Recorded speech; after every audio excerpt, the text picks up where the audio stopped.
ബിസ്മില്ലാഹിർ റഹ്മാനിർ റഹീം. അൽഹംദുലില്ലാഹി റബ്ബിൽ ആലമീൻ. അസ്സലാത്തു വസ്സലാമു അലാ റസൂലിഹിൽ അമീൻ വഅലാ ആലിഹി വസഹ്ബിഹി അജ്മഈൻ. മാ ബഅദ്. ഏറെ ആദരവ് നിറഞ്ഞ സ്റ്റുഡൻസ് ഇസ്ലാമിക് ഓർഗനൈസേഷൻ്റെ കോഴിക്കോട് ജില്ലാ നേതാക്കൾ, വളരെ സ്നേഹം നിറഞ്ഞ എൻ്റെ സഹപ്രവർത്തകരെ, സുഹൃത്തുക്കളെ, നാട്ടുകാരെ, അസ്സലാമു അലൈക്കും വറഹ്മത്തുള്ളാഹി. ലോകത്ത് സമാനതകളില്ലാത്ത ഏറ്റവും ക്രൂരമായിട്ടുള്ള വംശഹത്യ, ജനസൈഡ് നടന്നുകൊണ്ടിരിക്കുകയും തുടർന്നുകൊണ്ടിരിക്കുകയും അത് ലോകം ലൈവായി കണ്ടുകൊണ്ടിരിക്കുകയും ചെയ്യുന്ന പശ്ചാത്തലത്തിൽ അതിനെതിരായ മൗനത്തെ ഭേദിച്ചുകൊണ്ട് പ്രതികൂലമായ കാലാവസ്ഥയിലും SIO കോഴിക്കോട് ജില്ലാ കമ്മിറ്റി നടത്തുന്ന ഈ പരിപാടി ഏറെ ശ്ലാഘനീയവും ശ്രദ്ധേയവും ആണ് എന്ന് പറയാൻ ഞാൻ ഈ സന്ദർഭത്തിൽ ആഗ്രഹിക്കുകയാണ്. നമ്മൾ ജീവിച്ചുകൊണ്ടിരിക്കുന്ന ലോകം അതെത്രത്തോളം വംശീയമായി ക്രമീകരിക്കപ്പെട്ടിരിക്കുന്നു, ലോകം എത്രത്തോളം മർദ്ദക വ്യവസ്ഥയ്ക്ക് കീഴിൽ ആണ് ഉള്ളത് എന്നതിൻ്റെ നേർസാക്ഷ്യമാണ് നമ്മൾ ഇന്ന് ഫലസ്തീനിൽ റഫയിൽ കണ്ടുകൊണ്ടിരിക്കുന്നത്. ലോക ചരിത്രത്തിൽ ഒരുപക്ഷെ ഇന്ന് വരെ പ്രയോഗിക്കപ്പെട്ടതിനേക്കാൾ കൂടുതൽ മനുഷ്യവിരുദ്ധമായ ഹിംസാത്മക പ്രവർത്തനങ്ങളാണ് ഇന്ന് ഫലസ്തീനിൽ നടന്നുകൊണ്ടിരിക്കുന്നത്. നിങ്ങൾ ആലോചിച്ച് നോക്കൂ, രണ്ടാം ലോക മഹായുദ്ധത്തിൻ്റെ പശ്ചാത്തലത്തിൽ പോലും പ്രയോഗിക്കാത്ത, രണ്ടാം ലോക മഹായുദ്ധത്തിൻ്റെ സന്ദർഭത്തിൽ പോലും പ്രയോഗിക്കാത്ത അത്രയും മാരകമായിട്ടുള്ള ആയുധങ്ങൾ,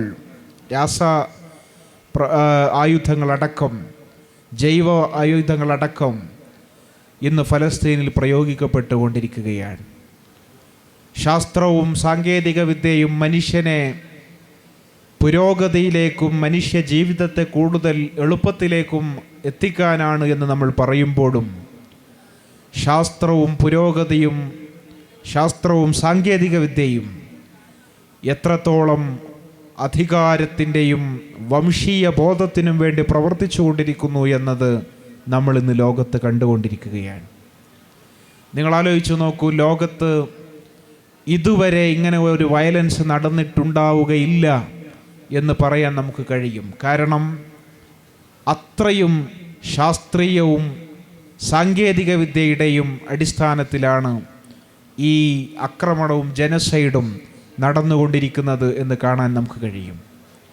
അപ്പോൾ ഇതിനെതിരായിട്ടുള്ള ആഗോളതലത്തിലുള്ള പ്രതിഷേധങ്ങൾ ഉയർന്നുകൊണ്ടിരിക്കുക എന്നത് ഏറെ അനിവാര്യമായിട്ടുള്ള ഒരു സംഗതിയാണ്.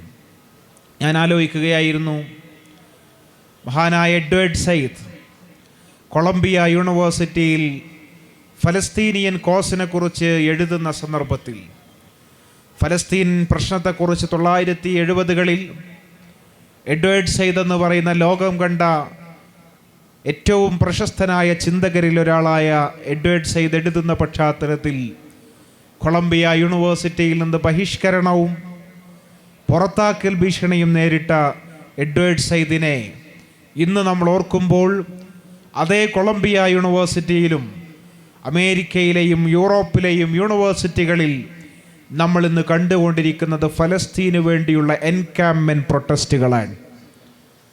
ലോകത്ത് മനുഷ്യ സമൂഹത്തിൽ മനുഷ്യർ ഉയർത്തിപ്പിടിക്കുന്ന നീതിക്കും സ്വാതന്ത്ര്യത്തിനും വേണ്ടിയുള്ള പോരാട്ടങ്ങൾ അത് താൽക്കാലികമായി പരാജയങ്ങളെന്നോ വിസ്മൃതികളെന്നോ എന്ന് നമ്മൾ വിചാരിക്കുമെങ്കിലും ലോകത്ത് മനുഷ്യർ ഉയർത്തിവിടുന്ന നീതിയുടെയും സ്വാതന്ത്ര്യത്തിൻ്റെയും ആശയങ്ങൾ അത് ലോകത്തേത് സമയവും മുളച്ചുപൊന്താൻ ശേഷിയുള്ള, അത് മുളച്ചുപൊന്തി വലിയ വലിയ വൃക്ഷങ്ങളാകാൻ ശേഷിയുള്ള വിത്തുകളാണ് എന്നതിൻ്റെ തെളിവാണ് ഇന്ന് യൂറോപ്പിലും അമേരിക്കയിലും നടന്നുകൊണ്ടിരുന്ന എൻകാംപ്മെൻറ്റ് പ്രൊട്ടസ്റ്റുകൾ എന്ന് കാണാൻ കഴിയും.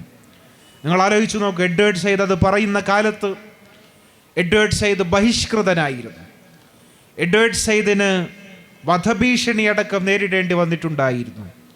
എഡ്വേർഡ് സെയ്ദിൻ്റെ കൂടെ നിൽക്കാൻ, ഫലസ്തീനിയൻ കോസിൻ്റെ ഒപ്പം നിൽക്കാൻ സെയ്ദിൻ്റെ കൂടെ ആരുമുണ്ടായാത്ത ഒരു കാലമുണ്ടായിരുന്നു. പക്ഷെ ആ കൊളംബിയ യൂണിവേഴ്സിറ്റിയിൽ നിന്ന് ബഹിഷ്കൃതനായ എഡ്വേർഡ് സെയ്ദിൻ്റെ രാഷ്ട്രീയ ചോദ്യം പതിറ്റാണ്ടുകൾക്കിപ്പുറം അമേരിക്കയുടെ രാഷ്ട്രീയ കാലാവസ്ഥയിൽ ഏറ്റവും ശക്തമായ രാഷ്ട്രീയ ചോദ്യമായി മാറുന്നു. ഇവിടെയാണ് നമ്മൾ ഫലസ്തീനികൾ പറയാറുണ്ട്, നിങ്ങളൊരു തണ്ണിമത്തനിലേക്കൊരു ബോംബ് വർഷിച്ചു കഴിഞ്ഞാൽ ആ തണ്ണിമത്തൻ പൊട്ടിത്തെറിച്ച് ചിതറി ഭൂമുഖത്തേക്ക് ചിതറിത്തെറിക്കും. ആ തണ്ണിമത്തൻ ചിതറിത്തെറിക്കുമ്പോൾ അതിൻ്റെ വിത്തുകൾ മണ്ണിലേക്ക് വിത്തുകൾ കൂടിയാണ് ചിതറിത്തെറിക്കുന്നത്. അഥവാ അനേകം തണ്ണിമത്തനുകൾ ഉണ്ടാകാനുള്ള സാധ്യതകളാണ് ഒരു ബോംബാക്രമണം അവശേഷിപ്പിക്കുന്നത് എന്നതുപോലെയാണ് എഡ്വേർഡ് സെയ്ദിൻ്റെ രാഷ്ട്രീയ ചോദ്യങ്ങൾ.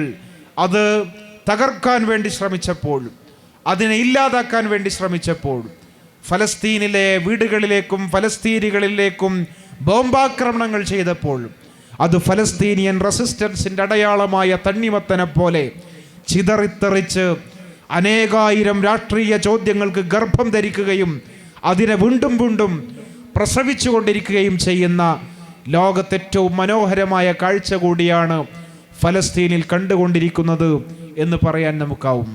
നിങ്ങൾ ആലോചിച്ച് നോക്കൂ, ഞാൻ 2 ദിവസം മുമ്പ് ഇന്ന് അൽ ജസീറയുടെ അറബി ഇൻസ്റ്റഗ്രാം അക്കൗണ്ടിൽ സൗദിയുടെ ഹജ്ജ് മന്ത്രാലയത്തിൻ്റെ വക്താവ് പറഞ്ഞൊരു പ്രസ്താവന ഓർക്കുകയുണ്ടായി. അദ്ദേഹം പറയുന്നത് ഹജ്ജ് ഒരു ഇബാദത്താണ്, അതിന് സിയാസിയായിട്ടുള്ള രാഷ്ട്രീയമായിട്ടുള്ള ഒരു തലങ്ങൾ അതിനില്ല എന്നുള്ളതാണ്. നിങ്ങൾ ആലോചിച്ച് നോക്കൂ, ഫലസ്തീനിലെ അവിടെ ജൂത സെറ്റിൽമെൻറ്റുകൾ ആരംഭിക്കുന്ന കാലം മുതൽ ഫലസ്തീനിനെ അറബ് ആയിട്ടുള്ള മുസ്ലിങ്ങളും അല്ലാത്തവരുമായിട്ടുള്ള അറബ് വംശജരെ അവിടെ നിന്ന് പുറത്താക്കുന്ന പശ്ചാത്തലത്തിലടക്കം അറബ് ലോകം സ്വീകരിച്ചു കൊണ്ടിരിക്കുന്ന സമീപനം അങ്ങേയറ്റം സാമ്രാജ്യത്വത്തിൻ്റെ ദാസ്യപ്പണിയാണ്. ആ ദാസ്യപ്പണിയോട് അവർ അതിൻ്റെ കൂടെ തന്നെ നിർവഹിച്ചു കൊണ്ടിരിക്കുന്ന ഒന്നാണ് ഇസ്ലാമിനെ അവരുടേതായിട്ടുള്ള സാമ്രാജ്യത്വ ദാസ്യപ്പണിക്ക് വേണ്ടി വ്യാഖ്യാനിച്ചെടുക്കുക എന്നുള്ളത്. നിങ്ങൾ ആലോചിച്ചു നോക്കൂ, അറബ് ലോകം തീരുമാനിച്ചിരുന്നെങ്കിൽ അറബ് ലോകത്തിന് ഇച്ഛാശക്തിയും മാർജവവുമുള്ള നിലപാട് അമേരിക്കയും ഇസ്രയേലും നയിക്കുന്ന ലോകക്രമത്തിന് എതിരായിട്ടുണ്ടാവുമായിരുന്നെങ്കിൽ ഒരുപക്ഷെ ലോകത്തിൻ്റെ ചരിത്രവും വർത്തമാനവും ഇതാവുമായിരുന്നില്ല. റഫ എന്ന് പറയുന്ന അതിർത്തിയിൽ വലിയ ജനസൈഡ് നടന്നുകൊണ്ടിരിക്കുകയാണ്. കൂട്ടമായി മനുഷ്യരെ കൊന്നുകൊണ്ടിരിക്കുന്നു. ക്യാമ്പുകളിലേക്കടക്കം വലിയ വലിയ മിസൈലുകൾ ഇട്ടുകൊണ്ടിരിക്കുന്നു. ആ റഫ ഈജിപ്തിൻ്റെ അതിർത്തിയാണ്.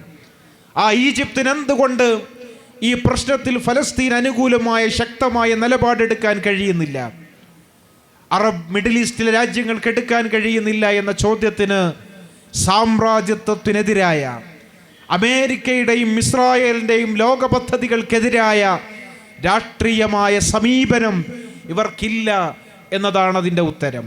രാഷ്ട്രീയമായ സമീപനം മാത്രമല്ല ഇവർക്കില്ലാത്തത്, ആ മിഡിൽ ഈസ്റ്റ് സ്പോൺസർ ചെയ്യുന്ന മതവായനകൾ, മിഡിൽ ഈസ്റ്റ് സ്പോൺസർ ചെയ്യുന്ന മതവ്യാഖ്യാനങ്ങൾ ഇത്തരം രാഷ്ട്രീയ ചോദ്യങ്ങളെ അതിനെ ഡിമോറലൈസ് ചെയ്യാനും ഡീലെജിറ്റിമൈസ് ചെയ്യാനും ഒരു വേള ടെററൈസ് ചെയ്യാനും വേണ്ടി പ്രയോഗിക്കപ്പെട്ടുകൊണ്ടിരിക്കുന്നു എന്ന കാഴ്ച കൂടി നമ്മൾ കാണാതിരിക്കരുത്.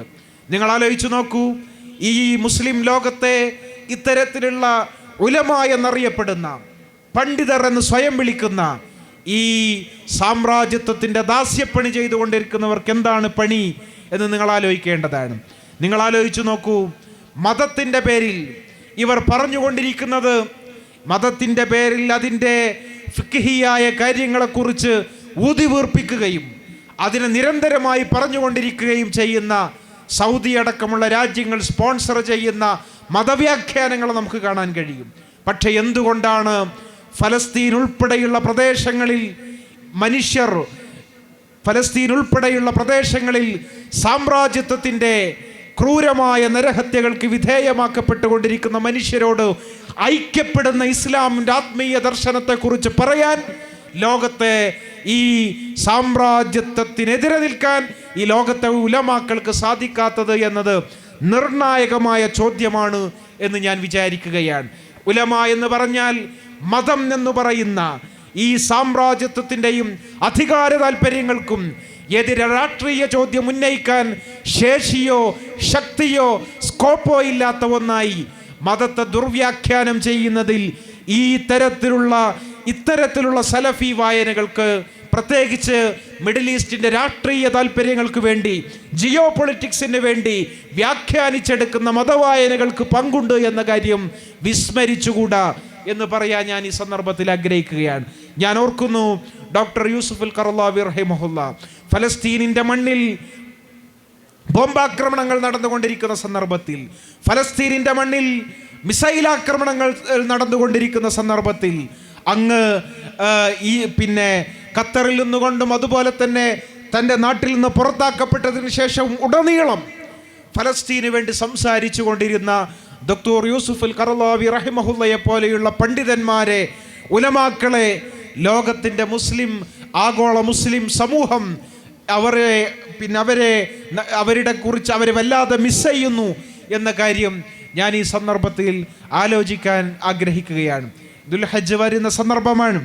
നിങ്ങൾ ആലോചിച്ച് നോക്കൂ, ദുൽഹജ്ജയുടെ സന്ദർഭം എന്ന് പറഞ്ഞാൽ മഹാനായ പ്രവാചകൻ ഇബ്രാഹിം നബി അലൈഹിസ്സലാമയുടെ സന്ദേശങ്ങളെ നമ്മൾ ഓർത്തെടുക്കുന്ന സന്ദർഭമാണ്. അറഫ വരികയാണ്, ഹജ്ജ് വരികയാണ്.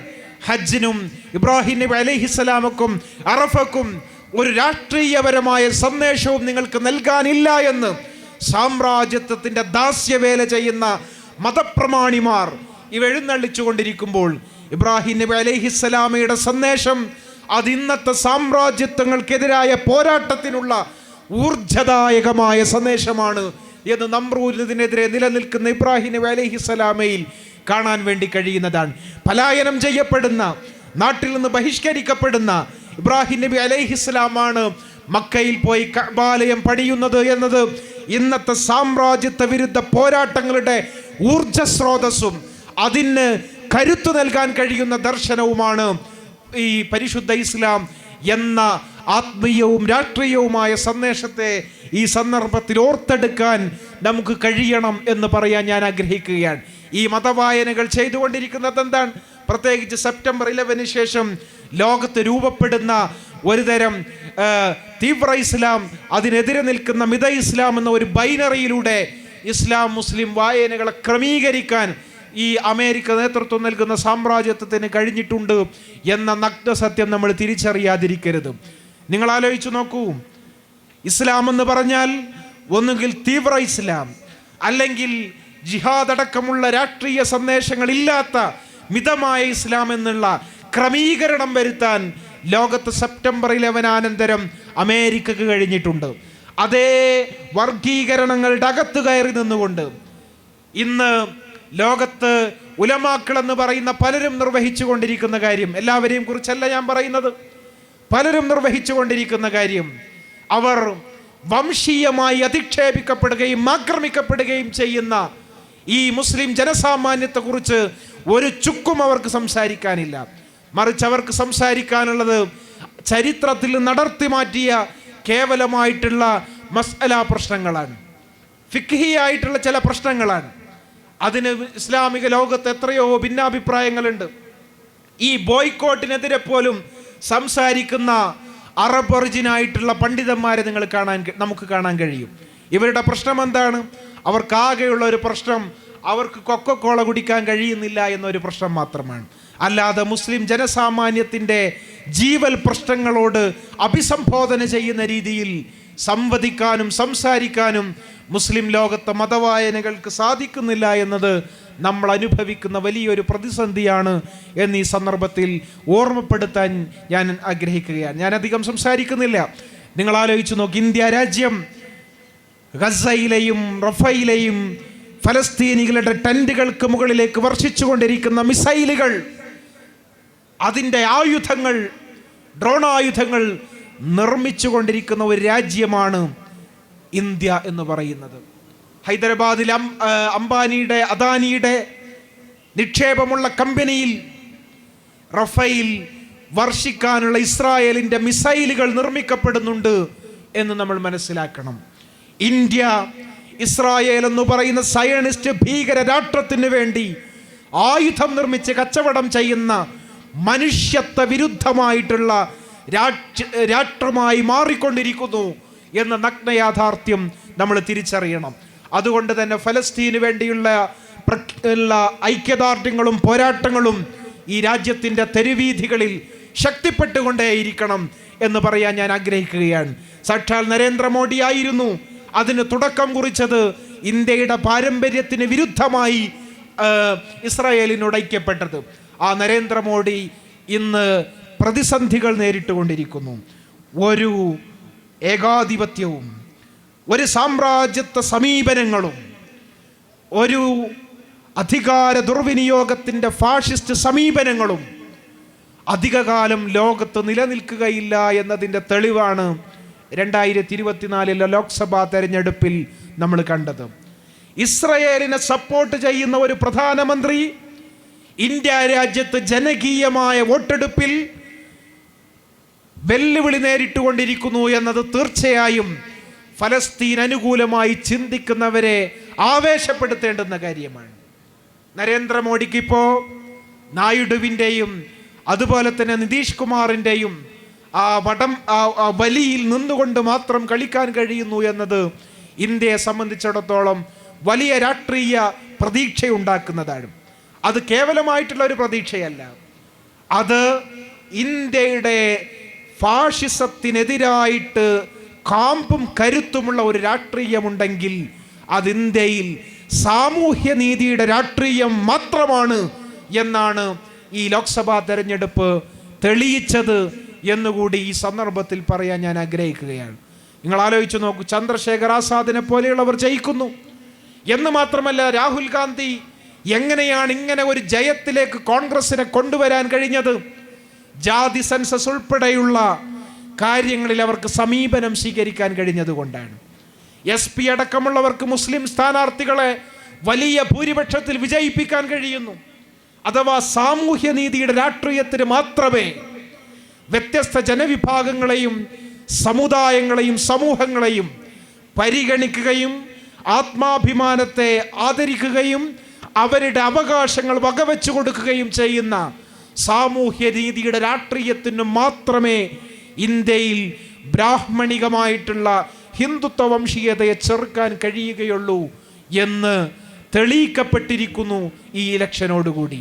തീർച്ചയായും ഞാൻ മനസ്സിലാക്കുന്നു, സാന്ദർഭികമായി പറയാൻ ആഗ്രഹിക്കുന്നു, വയനാട് ലോക്സഭാ തെരഞ്ഞെടുപ്പിൽ ഉപതെരഞ്ഞെടുപ്പ് വരികയാണെങ്കിൽ കോൺഗ്രസിൻ്റെ മുന്നിലുള്ള ചോദ്യം ഈ സാമൂഹ്യനീതിയുടെയും പ്രാതിനിധ്യത്തിൻ്റെയും രാഷ്ട്രീയത്തെ, അത് തെളിയിക്കപ്പെട്ട് കഴിഞ്ഞിരിക്കുന്ന ഇലക്ഷൻ്റെ രാഷ്ട്രീയ സന്ദേശത്തെ അഭിമുഖീകരിക്കാൻ അവർക്ക് കഴിയുമോ എന്നുള്ളതാണ്.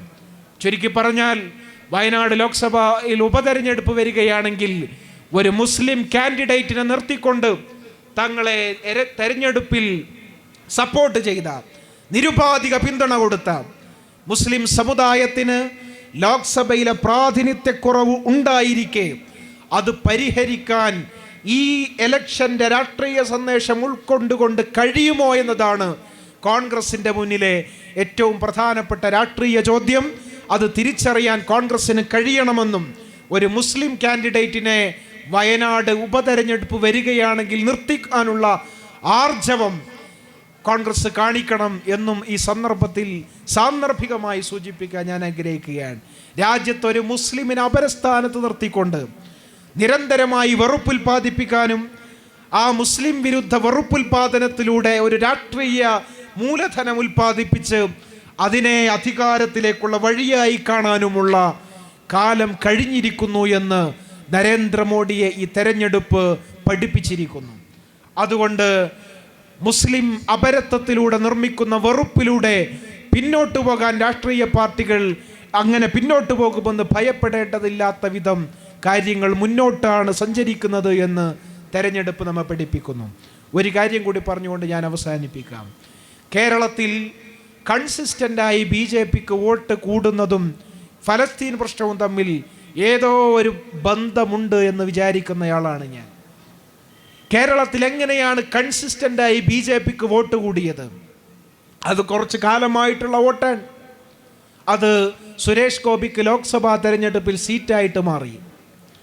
ഈ കൺസിസ്റ്റൻ്റായി BJPക്ക് വോട്ട് കൂടുന്നതിൽ നിർണായകമായ ഒരു പങ്ക് വഹിക്കുന്നത് കേരളത്തിലെ പബ്ലിക് മീഡിയയോ പബ്ലിക് സ്പേസിൽ നമ്മൾ നേരിട്ട് അഭിസംബോധന ചെയ്യുന്നതോ അല്ലാത്ത കേരളത്തിലെ സോഷ്യൽ മീഡിയ നെറ്റ്വർക്കുകളിൽ ഒഴുകിപ്പരന്നുകൊണ്ടിരിക്കുന്ന ഒരു മുസ്ലിം വിരുദ്ധ വെറുപ്പിനെ നമുക്ക് കാണാൻ കഴിയണം. കേരളത്തിലെ സോഷ്യൽ മീഡിയ പല സമയത്തും അത് സോഷ്യൽ മീഡിയ അല്ല, അത് ആൻറ്റി സോഷ്യൽ ആയിട്ടുള്ള മീഡിയയാണ്. സാമൂഹ്യ മാധ്യമമല്ല, പലപ്പോഴും സാമൂഹ്യ വിരുദ്ധമായിട്ടുള്ള മാധ്യമങ്ങളാണ്. നിങ്ങൾ ആലോചിച്ച് നോക്കൂ, സുരേഷ് ഗോപി എന്ന് പറയുന്ന ഒരു രാഷ്ട്രീയ അല്ലെങ്കിൽ അരാഷ്ട്രീയ ഐക്കൺ ഉണ്ടാക്കിയെടുക്കാൻ ഈ സോഷ്യൽ മീഡിയ പ്ലാറ്റ്ഫോമുകൾ വലിയ രീതിയിൽ ഉപയോഗിക്കപ്പെട്ടു എന്ന് മാത്രമല്ല, ഇവിടുത്തെ വാട്സപ്പ് ഗ്രൂപ്പുകളിലൂടെയും സോഷ്യൽ മീഡിയ ഓൺലൈൻ നെറ്റ്വർക്കുകളിലൂടെയും നിരന്തരമായി വെറുപ്പ് മുസ്ലിം വിരുദ്ധമായി ഉൽപ്പാദിപ്പിച്ചുകൊണ്ടിരുന്നു. അതിൻ്റെ ഒരു രാഷ്ട്രീയ സമവാക്യം എന്ന് പറഞ്ഞാൽ മുസ്ലിം വിരുദ്ധമായ ഹൈന്ദവ ക്രൈസ്തവ സഖ്യം രൂപപ്പെടുത്താനുള്ള ഒരു തരം വർഗീയവും വംശീയവുമായ അജണ്ടയാണ്. അതുകൊണ്ടാണ് കഴിഞ്ഞ ഒരു 5 വർഷത്തെ കേരളത്തിലെ സോഷ്യൽ മീഡിയ സംവാദങ്ങൾ മാത്രം നമ്മൾ എടുത്ത് പരിശോധിച്ച് നോക്കുക. കേവലം 5 വർഷം മാത്രം എടുക്കുക. ഫലസ്തീൻ പ്രശ്നം കേരളത്തിലെ സോഷ്യൽ മീഡിയകളിലെ പോക്കറ്റുകളിൽ എല്ലാവരും കാണുന്ന സംവാദങ്ങൾ മാത്രമല്ല, സോഷ്യൽ മീഡിയയുടെ ഉള്ളറകളിൽ വ്യത്യസ്തങ്ങളായ സ്പേസുകളിൽ നടന്നുകൊണ്ടിരിക്കുന്ന ചർച്ചകളും തർക്കങ്ങളും സംവാദങ്ങളും ഹമാസിനെയും ഫലസ്തീനിനെയും അപരസ്ഥാനത്ത് നിർത്തിക്കൊണ്ടുള്ളതും പൈശാചികവൽക്കരിച്ചു കൊണ്ടിരിക്കുന്നതും അതുവഴി കേരളത്തിൽ ഒരു മുസ്ലിം വിരുദ്ധമായ ഒരു ബോധത്തിലൂടെ മറ്റൊരു രാഷ്ട്രീയ സമവാക്യം രൂപപ്പെടുത്തുന്നതുമായിരുന്നു. ആ യാഥാർത്ഥ്യത്തെ കൂടി കാണാൻ ഈ തൃശ്ശൂർ എന്ന് പറയുന്ന സാംസ്കാരിക തലസ്ഥാനം ഹിന്ദുത്വ രാഷ്ട്രീയത്തിൻ്റെ മുന്നിൽ ആ താമരയുടെ ചളിക്കുണ്ടിൽ വീണ് കിടക്കുന്ന പശ്ചാത്തലത്തിൽ നമുക്ക് കാണേണ്ടതാണ്. ഫലസ്തീനെക്കുറിച്ച് തന്നെ വ്യത്യസ്ത ചരിത്ര വിരുദ്ധമായ വളരെ മനുഷ്യത്വ വിരുദ്ധമായ കാര്യങ്ങൾ കേരളത്തിൻ്റെ സൈബർ സ്പേസുകളിലൂടെ അതിൻ്റെ അടിയിലൂടെ ഒഴുകിപ്പരക്കുന്നുണ്ട് എന്ന യാഥാർത്ഥ്യം നമ്മൾ കാണാതിരുന്നുകൂടാ. ഈ സാംസ്കാരികമായ മറ്റൊന്നുകൂടി സാന്ദർഭികമായി പറയാൻ ഞാൻ ആഗ്രഹിക്കുന്നു. നമ്മൾ കേരളത്തിൽ നടന്നുകൊണ്ടിരിക്കുന്ന ഫാഷിസ്റ്റ് വിരുദ്ധ പരിപാടികളെ കൂടി പുനർവിചിന്തനം ചെയ്യണം. കേരളത്തിൽ നടന്നുകൊണ്ടിരിക്കുന്ന ഫാഷിസ്റ്റ് വിരുദ്ധ പരിപാടികൾ, ഫലസ്തീനായാൽ ആഗോള സാമ്രാജ്യത്വ പരിപാടികൾ, അത് നടത്താൻ കേരളത്തിലെ രാഷ്ട്രീയ പാർട്ടികൾ തിരുവനന്തപുരത്ത് നിന്ന് കോഴിക്കോട്ടേക്കാണ് വണ്ടി കയറുക. കോഴിക്കോട്ട് ഇവിടെ തിങ്ങിപ്പാർക്കുന്ന മലബാറിലെ സമൂഹങ്ങൾക്കോ സമുദായങ്ങൾക്കോ ഫാഷിസ്റ്റ് വിരുദ്ധ സ്റ്റഡി ക്ലാസ് എടുക്കേണ്ടുന്ന യാതൊരു കാര്യവുമില്ല. സത്യസന്ധതയുണ്ടെങ്കിൽ തൃശ്ശൂരടക്കമുള്ള മണ്ഡലങ്ങളിലെ സവർണ വോട്ട് ബാങ്ക് സമുദായങ്ങളെ പോയി ഫാഷിസത്തെക്കുറിച്ചും ഹിന്ദുത്വത്തെക്കുറിച്ചും അവർക്ക് സ്റ്റഡി ക്ലാസ് എടുക്കുകയാണ് കേരളത്തിലെ മതേതര ചേരി എന്ന് അവകാശപ്പെടുന്നവർ ചെയ്യേണ്ടത് എന്ന് പറയാൻ ഞാൻ ആഗ്രഹിക്കുകയാണ്. രാഷ്ട്രീയ മൂലധനം അവിടെ ഉൽപ്പാദിപ്പിക്കപ്പെട്ടുകൊണ്ടിരിക്കുന്നത് ഹിന്ദുത്വവാദികളാണ്.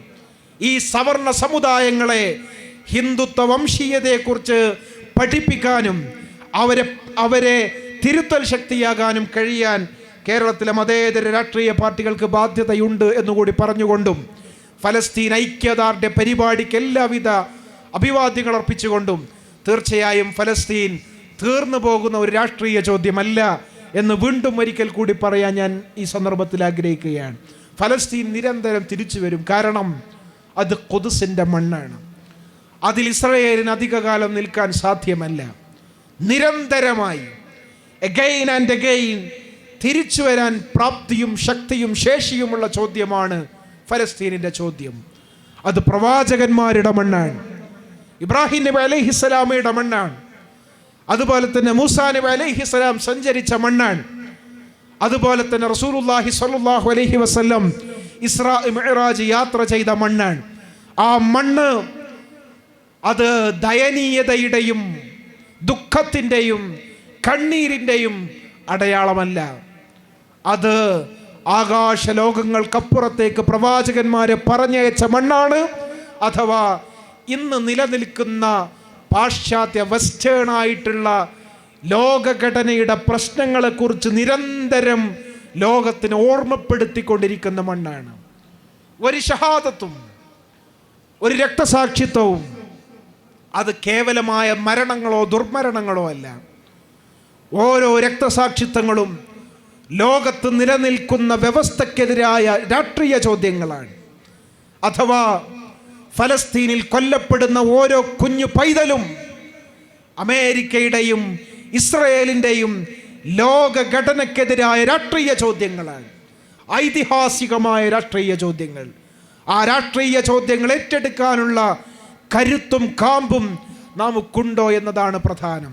റോഹിംഗ്യയിൽ കൊല്ലപ്പെടുന്ന മനുഷ്യർ അവർ ലോകത്തിൻ്റെ വംശീയ ഘടനയ്ക്കെതിരായ ചോദ്യങ്ങളാണ്. ലോകത്ത് പാശ്ചാത്യ അധിനിവേശം ഉണ്ടാക്കിയിട്ടുള്ളവരുടെ യൂണിവേഴ്സൽ ക്ലെയിമുകളുണ്ട്. സമാധാനം, നീതി, അതുപോലെ തന്നെ അത്തരത്തിലുള്ള ലിബറൽ ക്ലെയിമുകൾ. യൂറോപ്പാണ് ലോകത്ത് സമാധാനം നടപ്പിലാക്കുന്നതെന്ന ലിബറൽ ക്ലെയിമുകളെ, യൂറോപ്പ് ഉണ്ടാക്കിയെടുത്ത ലിബറലിസത്തിൻ്റെ അവരുടെ വാദങ്ങൾ അതെല്ലാം തകർന്നിരിക്കുന്നു. ഫലസ്തീൻ ഒക്ടോബർ 7 തകർത്തിരിക്കുന്നു. ഇന്ന് ലോകത്ത് ഫലസ്തീനികളും ലോകത്തിൻ്റെ സൗത്ത് ഭാഗത്തുള്ളവരും ഉണ്ടാക്കിയെടുത്ത അറിവിൻ്റെയും വിജ്ഞാനത്തിൻ്റെയും കരുത്തുകൊണ്ട് അമേരിക്ക പോലും പ്രക്ഷുബ്ധമാകുന്നു. അതുകൊണ്ട് ഇത് നിരാശയുടെ സദസ്സല്ല, പ്രതീക്ഷയുടെ സദസ്സാണ്. കണ്ണീരിൻ്റെ സദസ്സല്ല, ആവേശത്തിൻ്റെ സദസ്സാണ്. ദർവീഷിനെയും എഡ്വേർഡ് സയ്യിദിനെയും ഷെയ്ഖ് അഹമ്മദ് യാസീനെയും മുറുകെ പിടിച്ച് ഹന്തല കാണിച്ചു തരുന്ന വഴിയിൽ അത്യുജ്വലമായി വിമോചനത്തിൻ്റെ പാത തീർക്കാൻ നമുക്ക് കഴിയണം.